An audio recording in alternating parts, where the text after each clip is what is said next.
So hello my dear friends, कैसे हैं आप सभी लोग। आई होप आप सभी लोग अच्छे होंगे, अपनी लाइफ अच्छे से एंजॉय कर रहे होंगे, साथ ही साथ पढ़ाई भी आप लोगों की अच्छी चल रही होगी। फर्स्ट लेक्चर जो आया था हमारा पोइट्री का, उसके अंदर हमने पोइट्री को डिस्कस किया था। बहुत सारे थॉट्स, बहुत सारी फीलिंग्स, बहुत सारे इमोशंस जो हैं वो हम उस लेक्चर के अंदर डिस्कस कर चुके हैं कि एक इंसान अपनी सोच से, केवल अपने विचारों से कैसे अपने आप को बहुत खुश भी कर सकता है और कैसे अपने आप को बहुत दुखी भी कर सकता है। ये चीज़ हम लोगों ने यहाँ पे फर्स्ट लेक्चर के अंदर हम लोगों ने नोटिस की थी। ठीक है गाइस, तो अब आज का जो हमारा सेकंड लेक्चर है वो आपके लिए और इम्पॉर्टेंट चीज़ें लेकर के आया है, जो आपके एग्जाम के प्रोस्पेक्टिव से बहुत ही ज़्यादा इम्पॉर्टेंट होने वाला है। ठीक है गाइस, तो बिना किसी देरी के चलिए स्टार्ट करते हैं। तो गाइज सबसे पहले जो चीज़ मैं आप लोगों के लिए लेके आया हूँ वो मैं आप लोगों के लिए लेके आया हूँ समरी। तो एग्ज़ाम में हमारे दो बहुत ही इम्पॉर्टेंट टॉपिक रहते हैं जिसके लिए बार बार मुझे मैसेजेस भी आते रहे हैं, बार बार कमेंट भी आता रहा है, सर सेंट्रल आइडिया करवा दीजिए। तो सेंट्रल आइडिया हम लोग फर्स्ट में देख चुके हैं। कुछ स्टूडेंट कह रहे हैं सर समरी करवा दीजिए, तो मैं आज आप लोगों के लिए समरी और एक्सप्लेनेशन लेकर के आया हूँ। ठीक है गाइस, तो समरी के अंदर क्या होता है कि पूरी की पूरी पोएट्री में जो कुछ बताया गया है उस पूरी पोएट्री का सारांश, कि पोएट्री में क्या कहा गया है, क्या क्या एग्जाम्पल यूज किए गए हैं, किस तरीके से पोएट्री का लाइनअप हुआ है, ये सारी की सारी चीजें जो है एक समरी के अंदर इंक्लूड की जाती है आसान शब्दों में, या आप ये कह सकते हैं सरल भाषा के अंदर। सरल भाषा का एक चक्कर पड़ जाता है कि हम कौन सी वोकेबलरी यूज करें जिससे हमारी भाषा सरल लगे। तो मैं हमेशा से स्टूडेंट्स को एक ही बात कहता हूं कि जब भी आप कोई आंसर लिख रहे हैं, चाहे समरी लिख रहे हैं, चाहे शॉर्ट आंसर लिख रहे हैं, चाहे लॉन्ग आंसर लिख रहे हैं, कोई भी आंसर आप लिख रहे हैं, तो हमेशा वोकेबलरी अपने चैप्टर की या अपनी पोइट्री की ही यूज कीजिए, क्योंकि वही सबसे सिंपल और सबसे सरल है। क्यों है वो सबसे सिंपल और सरल? क्योंकि जो आपकी कॉपी चेक करने वाला है ना तो वो आपको जानता है ना आप उसे जानते हो। आपको ये भी नहीं पता, सामने वाले को ये भी नहीं पता कि आपने स्कूल में किस तरीके से पढ़ा है, क्या पढ़ा है। आप ऑनलाइन से पढ़ रहे हो, आप यूट्यूब से पढ़ रहे हो, आप एप्लीकेशन से पढ़ रहे हो, या किसी टीचर के पास आप घर ट्यूशन लेने जा रहे हो, उससे तो कोई आइडिया नहीं है।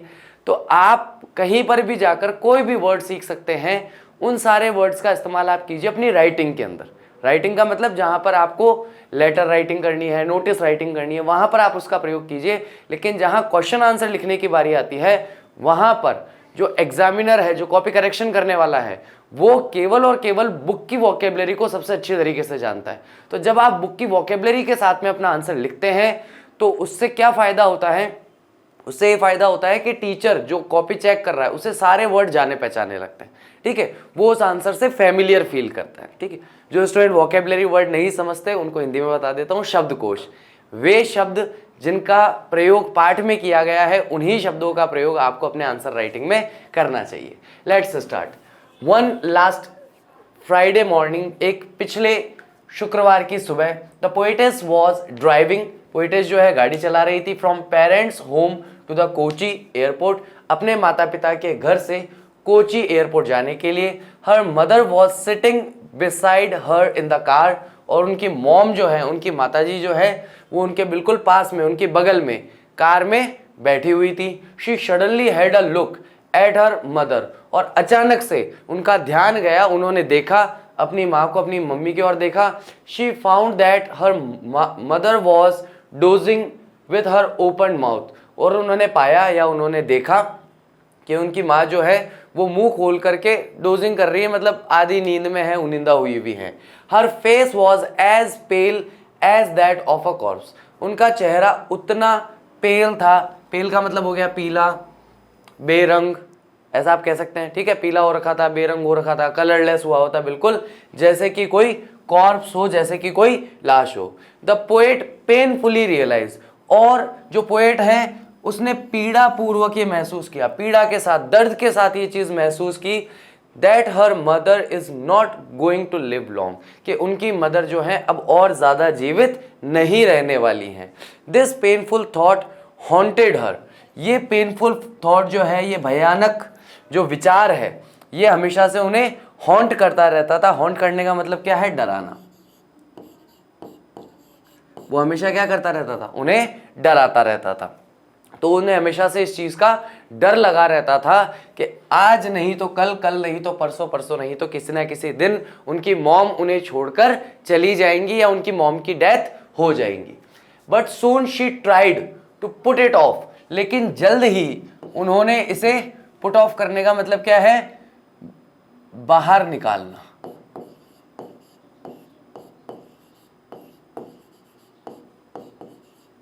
बाहर निकालना या समाप्त करना के अर्थ में हम पुट ऑफ का इस्तेमाल करते हैं। लेकिन जल्द ही उन्होंने पुट ऑफ करने की कोशिश की, अपने इस विचार को अपने दिमाग से बाहर निकालने की कोशिश की, अपना ध्यान हटाने की कोशिश की by looking out of the car. और ध्यान हटाने के लिए उन्होंने क्या किया, कार के बाहर देखने लगे, कार की विंडो के बाहर। She saw the young trees running past, उन्होंने देखा कि जवान पेड़ जो हैं ऊर्जावान तरीके से तेजी से दौड़ते हुए उनके पास से गुजरते जा रहे हैं, एक एक करके पेड़ निकलता जा रहा है।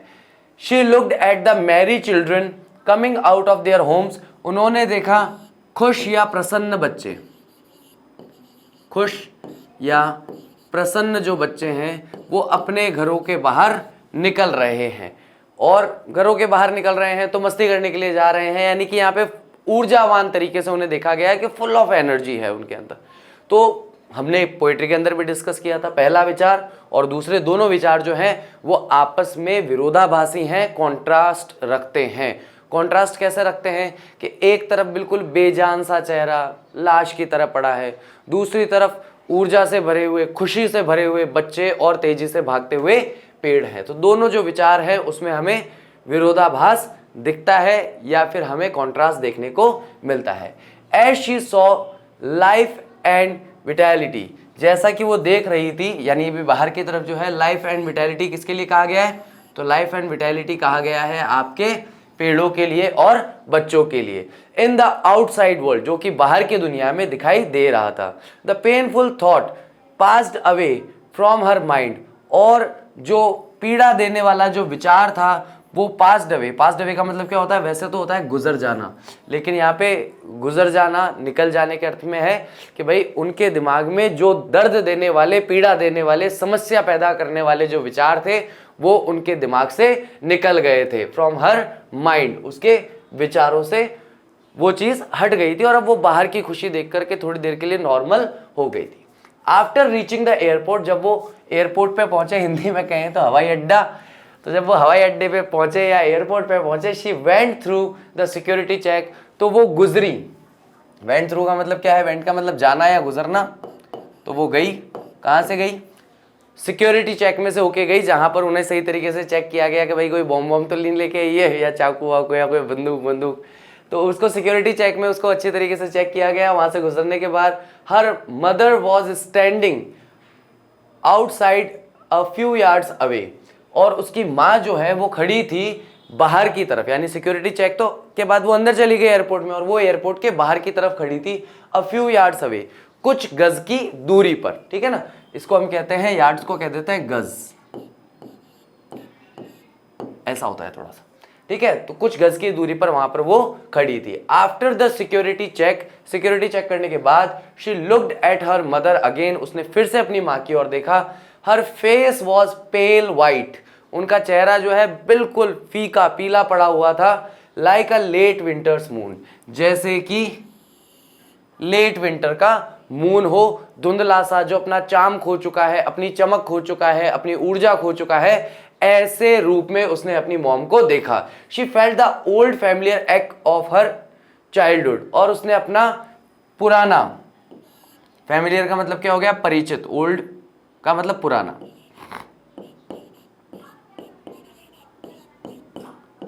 उसने अपना पुराना यानी कि ओल्ड फैमिलियर या पुराना परिचित एक्ट को मतलब होता है पीड़ा या दर्द, उसको वापस महसूस किया जो उसके बचपन का था। इन हर हार्ट, अपने हृदय में, अपने दिल में। Which is usually felt by a child, जो कि सामान्यतः एक बच्चे के द्वारा महसूस किया जाता है। Due to the fear of separation from his and her mother, और ये बच्चा ऐसा क्यों महसूस करता है कि फियर ऑफ सेपरेशन होता है उसे, कि उसे अपने माता से अलग होने का भय हमेशा लगा रहता है। ठीक है, छोटे बच्चों को आपने देखा होगा खेलते रहेंगे, बदमाशी करते रहेंगे, लेकिन जैसे ही उनकी मॉम तैयार होकर के भी अगर उनके सामने आ जाए ना तो उनकी रहने चालू हो जाती है, वो रोना चालू कर देते हैं।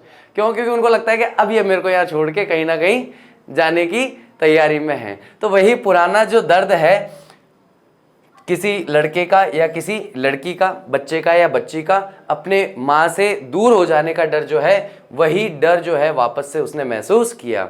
बट शी कंटेन्ड हरसेल्फ, लेकिन उसने अपने आप को कंटेंट रखा, संतुष्ट रखा, शांत रखा ना। यहाँ पर आप इसे शांत के रूप में देख सकते हैं। उसने अपने आप को शांत रखा and kept on smiling in order to conceal her emotion, और वो बस स्माइल करती रही। केप्ट स्माइलिंग का मतलब क्या है? मुस्कुराती रही। इन ऑर्डर टू कंसील यानी कि छुपाने के लिए या ढकने के लिए। कंसील का मतलब क्या है? छिपाना। क्यों मुस्कुराती रही वो? क्योंकि वो छिपाना चाहती थी। क्या छिपाना चाहती थी? अपने इमोशंस, अपनी भावनाओं को, कि उसके मन में किस तरीके के भाव चल रहे हैं, उसके मन में किस तरीके के विचार चल रहे हैं। वो अपनी माँ से उन विचारों को, उन भावों को छुपाने के लिए केवल मुस्कुराती रही, मुस्कुराती रही और मुस्कुराती रही। उसके अलावा उसने और कुछ भी नहीं किया। She spoke no words to her mother, उसने अपनी माँ से कोई बात नहीं की, उसने एक भी शब्द अपनी अम्मा से नहीं कहा जब तक वो अपने आप को कंटेन कर रही थी, शांत रखने की कोशिश कर रही थी। All that she said was, केवल इतना ही उसने कहा, सी यू सून अम्मा, कि जल्द मिलेंगे अम्मा। जल्द मिलेंगे अम्मा का मतलब क्या है? कि हम जल्दी से मिलेंगे या जल्द ही मैं आपसे वापस मिलूंगी। ऐसा कह करके वो आगे की ओर चली गई and bade goodbye to her mother, और उसने अपनी माँ से गुड बाय, बेड का मतलब होता है कहा, तो उसने अपनी माँ से क्या कहा? गुड बाय कहा, विद अ होप, इस आशा के साथ, इस उम्मीद के साथ, टू सी हर अगेन, कि वह फिर से उनसे मिलेंगी, फिर से उनके साथ होंगी। ठीक है, यहाँ पे सी का मतलब देखना नहीं होता, ये सी हर अगेन का मतलब देखना नहीं है, यहाँ पर मिलने के अर्थ में। ठीक है, मिलना। ये जो सी है ना, ये भी किस अर्थ में है? ये भी मिलने के अर्थ में ही है। तो सी यू सून का मतलब होता है फिर मिलेंगे, फिर देखेंगे नहीं होता या फिर देखूंगे आपको, ऐसा नहीं होता। तो सी यू सून का मतलब क्या होता है? हम फिर से मिलेंगे। तो उसने यही कहा, सी यू सून अम्मा, हम फिर से मिलेंगे, और इसी उम्मीद के साथ वो वहां से चली गई। तो ये यहाँ पर हमारी पोइट्री की समरी है जो कंप्लीट हम लोगों ने देखी है। समरी में आप चाहें तो अपनी तरफ से कुछ चीजें ऐड ऑन करना चाहें तो कर सकते हैं। अपनी तरफ से अगर आप कुछ वर्ड्स बदलना चाहें तो भी आप थोड़े बहुत वर्ड्स बदल सकते हैं, बट कोशिश कीजिए कि उन वर्ड से छेड़खानी ना करें जो कि पोइट्री में आए हैं। ठीक है, तो नेक्स्ट हमारा यहाँ पर अब जो आता है वो आता है रेफरेंस टू कॉन्टेक्स्ट। अब रेफरेंस टू कॉन्टेक्स्ट का मतलब क्या है? कि हमें रेफरेंस देना है, कॉन्टेक्स्ट देना है और एक्सप्लेनेशन करना है। पैराग्राफ या आप कह सकते हैं स्टेंजाज जो हैं, स्टेंजा मतलब हिंदी में हम कहते हैं पद्यांश। ठीक है, तो पूरा एक पद्य होता है, तो पद्य को क्या कह देंगे? इंग्लिश में पोइट्री कह देंगे। पद्य का एक पैराग्राफ है तो उसे हम पैराग्राफ ना कह करके स्टेंजा कह देंगे। उस स्टेंजा को हिंदी में कहा जाता है पद्यांश। तो हर पद्यांश के अनुसार हम लोग देखेंगे कि क्या उसका रेफरेंस है, क्या उसका कॉन्टेक्स्ट है और क्या उसका एक्सप्लेनेशन है। तो ये तीन चीज़ें जो है एग्जाम के दृष्टिकोण से, हमारी परीक्षा के नज़रिए से हमारे लिए बहुत ही ज़्यादा इंपॉर्टेंट है। तो हम अपना फर्स्ट स्टेंजा देख रहे हैं जो ड्राइविंग से शुरू होकर के अ कोर्स तक जाएगा। ठीक है, तो आप लोग बुक में देख सकते हैं कि इसके अंदर पूरा कौन सा डेटा है, ताकि हम लोग यहाँ पे और अच्छे से डिस्कस कर सकें। तो रेफरेंस क्या है? इसका रेफरेंस का मतलब ये होता है कि ये पूरा का पूरा जो लिया गया है स्टेंजा, ये कहाँ से लिया गया है, इसके रचयिता कौन है, किस किताब से लिया गया है। ठीक है, तो उसे हम कहते हैं reference. These line have been taken from the poem my mother at 66। तो ये पंक्तियाँ जो है ये ली गई है कविता से मेरी माताजी 66 की एज पर, रिटन बाय कमला दास, जो कि कमला दास के द्वारा लिखी गई है। A leading Indo Anglian poet, जो कि एक लीडिंग यानी कि एक उभरती हुई बढ़ती हुई जो इंडो एंग्लियन पोएट है। ठीक है, इसका कॉन्टेक्स्ट क्या है, यानी कि इसमें क्या बताया गया है, कुल मिलाकर के यहाँ पे सारांश की बात करेंगे कि ये जो पैराग्राफ है इस पैराग्राफ का सारांश क्या है। तो while travelling from her parents home to Kochi, जब वो यात्रा कर रहे थे अपने माता पिता के घर से कोची के लिए, the poet sadly looked at her aged mother's wrinkled and colourless face. तब उसकी जो पोएट जो है, पुत्री जो है कमला दास जो है, उन्होंने सैडली दुख के साथ अपने माता के उम्र होते हुए एजेड यानी कि वृद्धावस्था के चेहरे को देखा। वो चेहरा कैसा था? रिंकल्ड यानी झुर्रीदार एंड कलरलेस। कलरलेस मतलब बिल्कुल ही रंगहीन, जिसपे मतलब कोई कलर दिखाई नहीं दे रहा, बिल्कुल एशन फेस जो है एक वर्ड आता है इसके लिए कि बिल्कुल राख जैसा, बेरंग।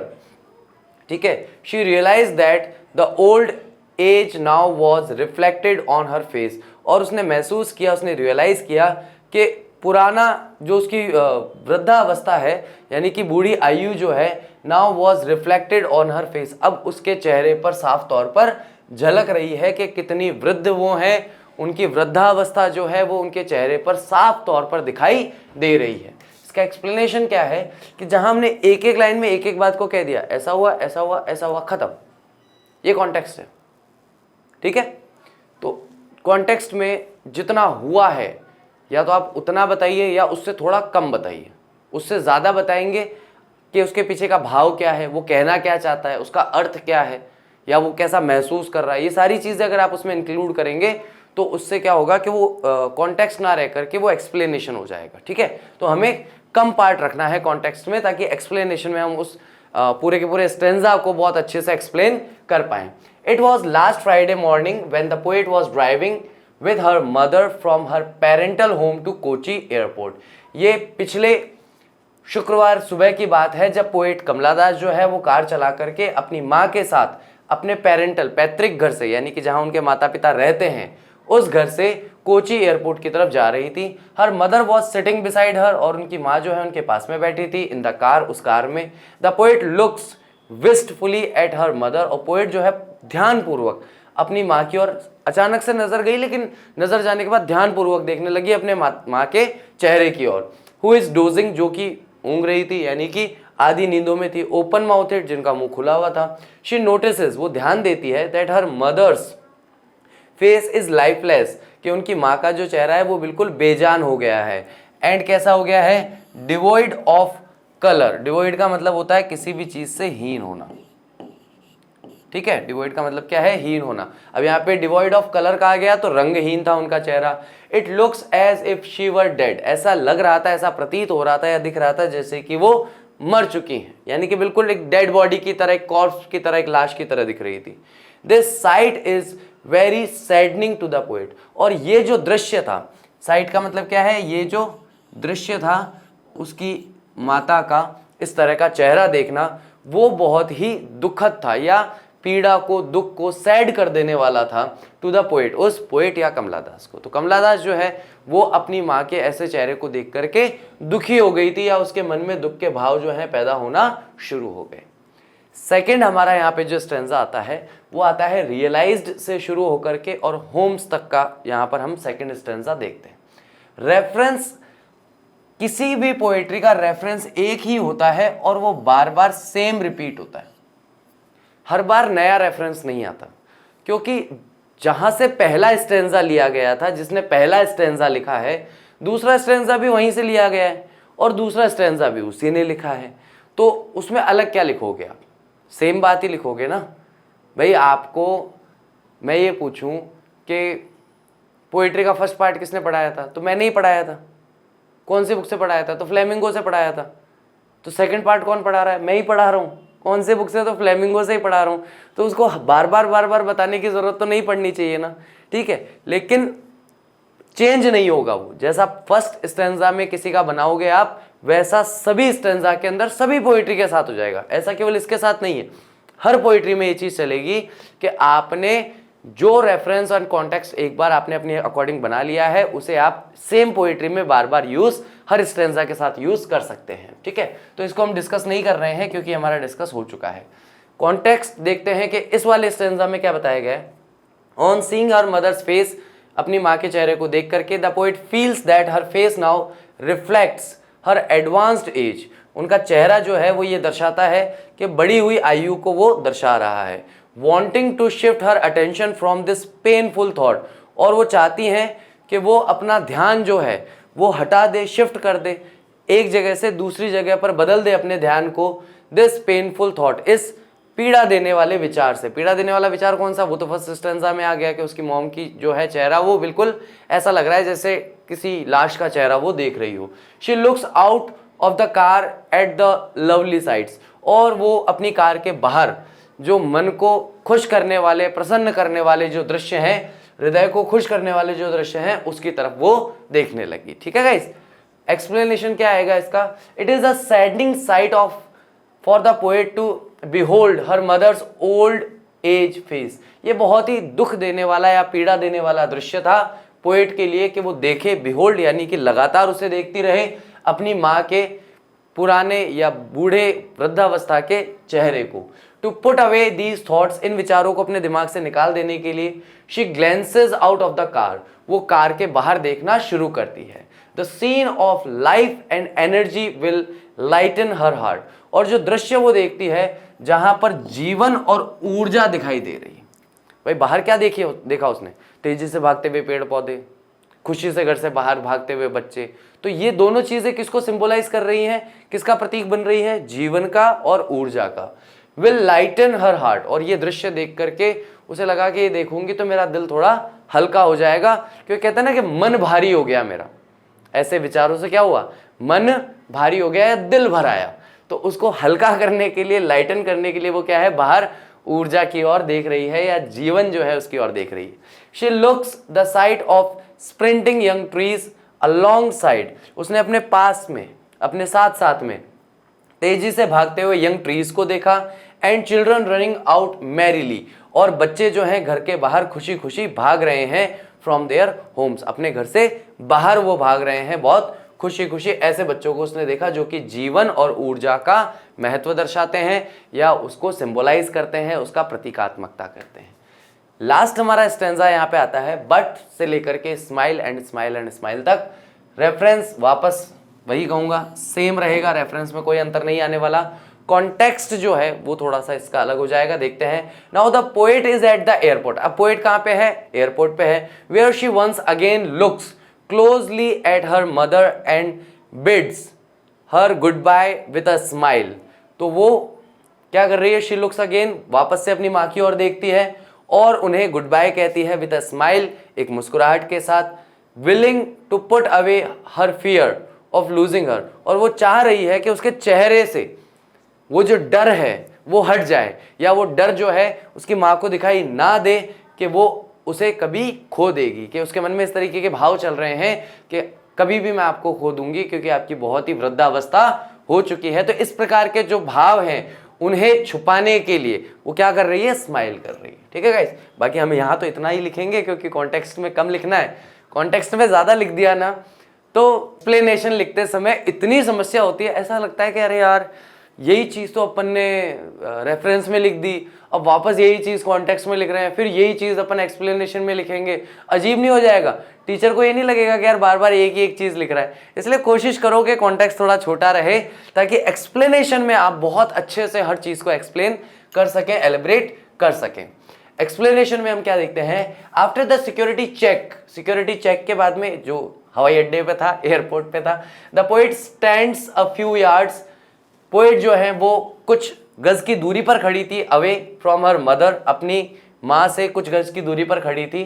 फ्रॉम देयर, वहां, she again looks at her mother's face, वो फिर से अपनी माँ के चेहरे की ओर देखती है। इट इज येलोइश, इस चेहरे पे क्या है, पीलापन दिखाई दे रहा है। क्या दिखाई दे रहा है गाइस, यहाँ पे माँ के चेहरे पर पीलापन दिखाई दे रहा है। डल का मतलब यहाँ हो गया ऊर्जाहीन।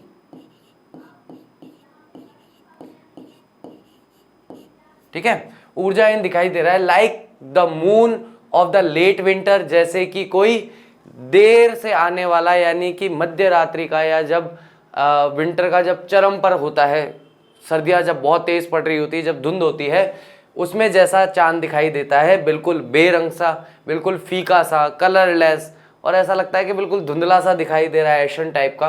तो वो उसके लिए कहा गया है the moon of the late winter. The poet's heart is filled with her old childhood pain, और जो पोएट है उनका जो हृदय है, उनका जो मन है, वो अपने पुराने बचपन के डर से भर गया है। It is the fear of losing her mother, और ये किस तरह का डर है, ये इस तरह का डर है कि उन्हें लग रहा है कि वो अपनी माँ को खो देगी, ठीक है। तो इस तरीके के डर से उसका मन जो है वो भरा हुआ है। The poet is extremely pained and anxious.